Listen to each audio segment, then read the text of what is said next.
नमस्कार, day to day news Bharat देख रहे हैं। मैं आप सभी के साथ दिवांशु। हिमाचल प्रदेश की राजधानी शिमला, जिसे शांत वातावरण और सुरक्षित शहरों में गिना जाता है, वह एक ऐसी सनसनीखेज वारदात की वजह से सुर्खियों में है जिसने पूरे प्रदेश को झकझोर कर रख दिया है।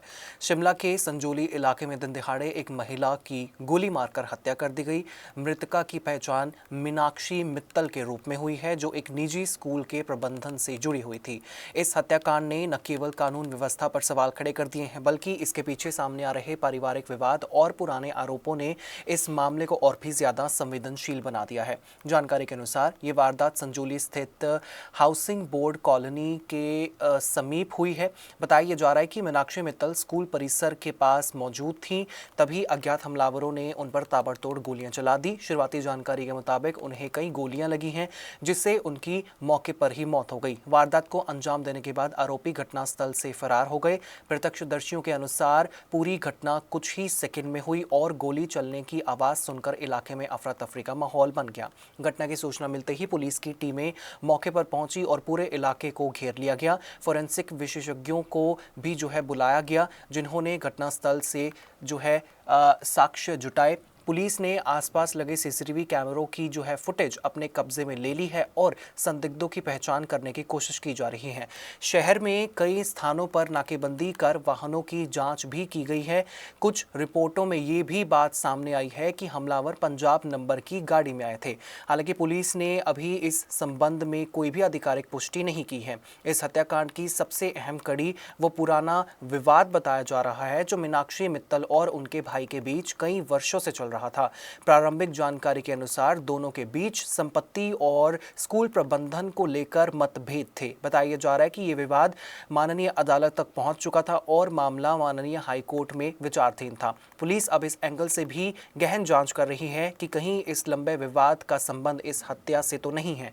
मामले को और भी ज्यादा गंभीर इसलिए भी माना जा रहा है क्योंकि घटना के बाद मीनाक्षी मित्तल का एक पुराना वीडियो सोशल मीडिया पर तेजी से वायरल हो रहा है। इस वीडियो में वो खुद को स्कूल प्रबंधन से जुड़ा बताते हुए कई गंभीर आरोप लगाती नजर आ रही हैं। वीडियो में उन्होंने दावा किया था कि अपने माता पिता के निधन के बाद स्कूल के संचालन की जिम्मेदारी उन्हें मिली थी और उनके पास इससे जुड़े दस्तावेज भी मौजूद हैं। उन्होंने ये भी कहा था कि कुछ लोग फर्जी दस्तावेज तैयार कर उनके अधिकारों को चुनौती देने की कोशिश कर रहे हैं।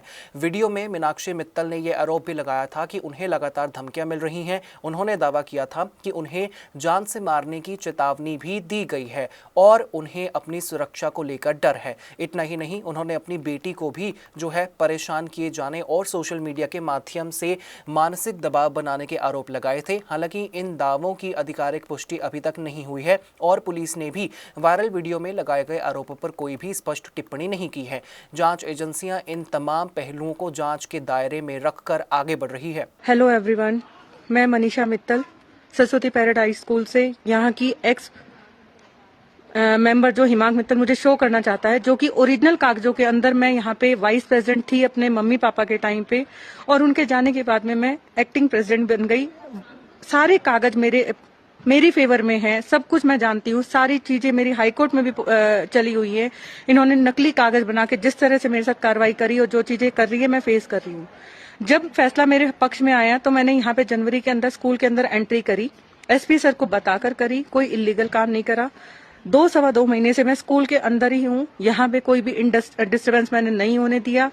स्कूल को रेगुलेट करने की पूरी तरह से कोशिश की, स्कूल को संभालने की पूरी तरह से कोशिश की। जो इन्होंने यहाँ पे जो भी सिस्टम अपना बना रखा है, कभी फीस को लेकर झगड़ा, कभी किसी बात को लेकर झगड़ा। प्रिंसिपल को मैंने बोला तो प्रिंसिपल साफ मना करता, मुझे ये ऑर्डर कोर्ट के समझ में नहीं आते, मैं आपकी बातें क्यों सुनूं, मैं तो हिमांक की बातें मानूंगा। क्या यही तरीका होता है क्या मैं पागल हूँ यहाँ पे बैठी हूँ? ये मेरे पापा की प्रॉपर्टी भी है, मैं इसको संभालने के हिसाब से जो इन्होंने यहाँ पे लड़ाई झगड़े करके 5-6 साल में स्कूल की रेपुटेशन ताक पे लगा के रखी है, उस चीज को संभालने आई।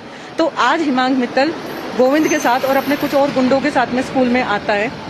मेरी तबीयत ठीक नहीं थी, जिसकी वजह से मैं अपने घर में आराम कर रही थी, तो नीचे आके देखा उन्होंने अपनी गाड़ी अंदर खड़ी करके ताले लगा रखे हैं। वो फोटोज भी मैं आपके साथ शेयर करना चाहूंगी।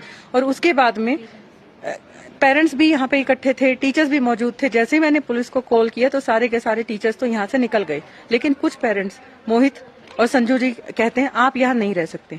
मैंने उनसे सिर्फ एक ही बात कही, मैं यहाँ रह क्यों नहीं सकती? मैंने यहाँ पे कोई बदतमीजी की, किसी के साथ कुछ मिसबिहेव किया या कोई डिस्टर्बेंस क्रिएट की, ये क्या रीजन है?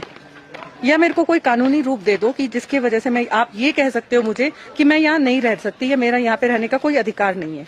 तो फिर उसके बाद में जैसे मैंने फेसबुक के ऊपर अपना लाइव डाला, पुलिस को मैंने फोन किया तो पुलिस कहती है जब लड़ाई झगड़ा होगा तब हम आ जाएंगे। कि क्या ये जब मुझे मार देंगे, मैं अकेली हूँ यहाँ पे अपनी बेटी के साथ में, तभी ये लोग मेरी मदद करेंगे। एसपी सर को भी फोन किया मैंने, 112 पे फोन किया, तब जाके हुआ कि ठीक है आपने ऑनलाइन कंप्लेंट डाल दो, हम देखते हैं। क्या यही सिस्टम होना चाहिए या यही बातें होनी चाहिए? यहाँ जब वो आता है तो गेटों पे ताले लगा दिए जाते हैं।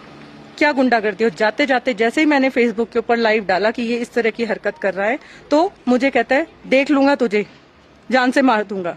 आज से ठीक 4-5 दिन पहले लगातार मेरा फोन हैक करवा के मेरे को गाली गलौज इतने गंदे लेवल की, मेरी बेटी की फोटो के ऊपर इतने गंदे कमेंट्स, लोगों को मेरा फोन हैक करा के कॉन्टेक्ट्स निकाल के उनके साथ गाली गलौज, इतना टॉर्चर और प्रेशराइज करके इस लड़के ने रखा है कि मैं क्या करूं। अगर हमारा कोर्ट में केस चल रहा है तो कोर्ट में चले ना। ये कौन सा तरीका है कि मैं जान से मार दूंगा, मैं देख लूंगा, ये हरकतें कौन सी हैं? पेरेंट्स भी इसमें इन्वॉल्व हो रहे हैं। जब मैंने पेरेंट्स को समझाने की कोशिश की तो कहते हैं नहीं हमें नहीं पता, आपको तो स्कूल यहाँ से खाली करना पड़ेगा। मैंने स्कूल में रखा है। तो प्लीज मेरी इस रिक्वेस्ट को, इस बात को आगे तक पहुंचाएं। धन्यवाद। इस घटना ने स्थानीय लोगों को भी झकझोर कर रख दिया है। लोगों का कहना यह है कि जिस शिमला को शांत और सुरक्षित शहर माना जाता है, वहां दिन दिहाड़े इस तरह की हत्या होना चिंता का विषय है। स्थानीय निवासियों का मानना यह है कि अगर खुलेआम गोलीबारी जैसी घटनाएं होंगी तो लोगों में भय का माहौल बनना स्वाभाविक हो जाएगा। कई लोगों ने प्रशासन से जो है आरोपियों की जो है जल्द गिरफ्तारी और कानून व्यवस्था को और भी ज्यादा मजबूत बनाने की मांग की है। इस मामले का एक भावनात्मक पहलू भी सामने आया है।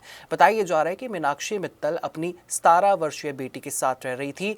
मां की हत्या के बाद अब बेटी के भविष्य और उसकी सुरक्षा को लेकर भी सवाल खड़े हो गए हैं। स्थानीय लोगों और सामाजिक संगठनों का कहना यह है कि प्रशासन को इस मामले में संवेदनशीलता दिखाते हुए परिवार को हर संभव सहायता उपलब्ध करानी चाहिए। घटना के बाद से जो है इलाके में शोक और तनाव का माहौल बना हुआ है। पुलिस अधिकारियों का कहना यह है कि फिलहाल किसी भी निष्कर्ष पर पहुंचना जल्दबाजी होगी। जांच टीम हर पहलू को ध्यान में रखकर काम कर रही है। संपत्ति विवाद, स्कूल प्रबंधन विवाद, पुरानी रंजिश, वायरल वीडियो में लगाए गए आरोप और अन्य संभावित कारणों की गहराई से जांच की जा रही है। पुलिस तकनीकी जो है साक्ष्यों, सीसीटीवी फुटेज और प्रत्यक्षदर्शियों के बयानों के आधार पर मामले की जो है कड़ी जांच कर रही है। सभी कड़ियों को जोड़ने की कोशिश भी कर रही है। इस हत्याकांड के बाद एक बार फिर से जो है बहस तेज हो गई है कि पारिवारिक विवाद किस तरह से खतरनाक मोड़ ले सकते हैं। अक्सर संपत्ति और अधिकारों को लेकर शुरू हुए विवाद जो है अदालतों तक पहुंचते हैं, लेकिन जब ऐसे मामलों में हिंसा की जो है आशंका पैदा होने लगे तो समय रहते सुरक्षा और कानूनी संरक्षण की व्यवस्था होना बेहद ज़्यादा ज़रूरी हो जाता है। अगर किसी व्यक्ति को लगातार धमकियां मिल रही हैं तो उसकी शिकायतों पर गंभीरता से कार्रवाई होना भी बहुत ज़्यादा आवश्यक है।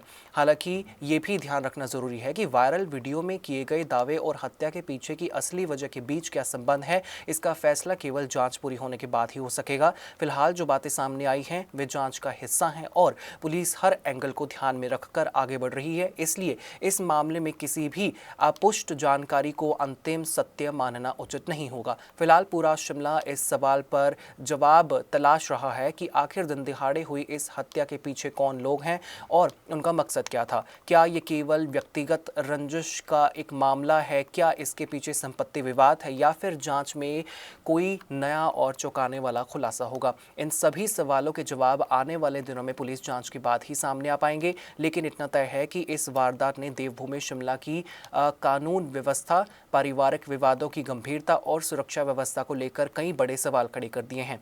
अब सबकी निगाहें पुलिस जांच पर टिकी हुई हैं। लोग उम्मीद कर रहे हैं कि इस सनसनीखेज हत्याकांड के आरोपियों को जल्द गिरफ्तार कर कानून के कटघरे में लाया जाएगा। फिलहाल पुलिस जांच जारी है, सबूत जुटाए जा रहे हैं और हर संभावित एंगल पर पड़ताल की जा रही है। जैसे जैसे जांच आगे बढ़ेगी इस मामले से जुड़े और भी तथ्य सामने आ सकते हैं। हम इस खबर पर लगातार नजर बनाए हुए हैं और हर बड़े अपडेट से आपको अवगत कराते रहेंगे। फिलहाल के लिए इस खबर में इतना ही। यहाँ कंस्ट्रक्शन में हम क्वालिटी से नहीं खेलते हैं। यहाँ पे कंस्ट्रक्शन फील्ड से नहीं प्रिसीजन से हो रही है। तो genesis Heights project RERA approved है, SBI अप्रूव्ड है, कंस्ट्रक्शन फुल स्विंग पे है। दैट मीन्स आपकी इन्वेस्टमेंट 100% सेफ है। तो चंडीगढ़ यहाँ से मात्र 4 मिनट, एयरपोर्ट 10 मिनट की दूरी पे, Decathlon, DMart, KFC, McD, everything within 2 minutes.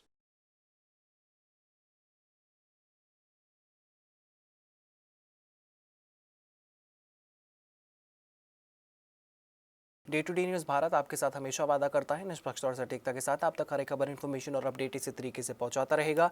हमारे चैनल का कोई भी पत्रकार ना किसी से कोई तोहफा लेगा, ना कोई विज्ञापन, नहीं करेगा किसी को ब्लैकमेल, और हम हमेशा कोशिश करेंगे कि हम दबे कुचले लोगों की आवाज़ बनेंगे और ऐसे किसी भी व्यक्ति की खबर नहीं चलाएंगे जो कि भोले वाले लोगों को ठगता हो। इसी के साथ हमारे चैनल का मकसद होगा लोकतंत्र के चौथे स्तंभ को लोगों की नजरों में फिर से मजबूत करना। मुझे दीजिए इजाज़त और हमें किसी सोशल मीडिया प्लेटफॉर्म पर लाइक, शेयर और सब्सक्राइब करना बिल्कुल मत भूलिएगा।